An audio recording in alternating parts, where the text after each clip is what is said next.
રાજપ્રદાથી નાનાવાટમાં કાચા રસ્તે મહિલા ઇમરજન્સીની ખિલખિલાટ વાન ફસાઈ થઈ અને રામાપ્રસાદથી ગામે પ્રસૂતિ માતા અને બાળકને ઘરે મૂકી પરત ફરેલી ખિલખિલાટ વાન પસાર થતા ગ્રામજનોએ ટ્રેક્ટરની મદદથી બહાર કાઢી હતી। 2 દિવસ પહેલા સંગર્ભા મહિલાને ગ્રામજનોએ જોલીમાં નાખી દવાખાને પહોંચાડી હતી।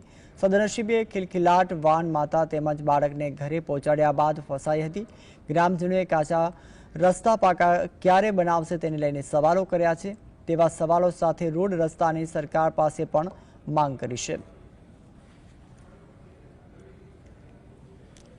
અને 2 દિવસ અગાઉ ડિલિવરીના કેસ માટે અહીંયા ગળબુરિયા લઈ ગયા હતા કે જોડીમાં કાલી અને તે બેનને આજે સરકારના જે નિયમ પ્રમાણે આજે ખિલખિલાટ ઘરે મૂકવા આવી કહેવાય અને મૂકીને જતા નાનાવાડના રામાપ્રસાદી ગામના રસ્તાની વચમાં જે ખિલખિલાટ હતી એ ફસાઈ ગઈ હતી કહેવાય અને ગામ લોકો દ્વારા એ લોકો અમને જાણ કરી કે ખિલખિલાટ ફસાઈ ગઈ છે ગાડી, એટલે અમે ગામ લોકો 8-10 જણ જઈને ટ્રેક્ટર વતી ગાડી કાઢી આપી છે કહેવાય। તો સરકારશ્રીને અમારી એવી અરજ છે કે તાત્કાલિક રસ્તાનું કંઈક નિરાકરણ લાવે।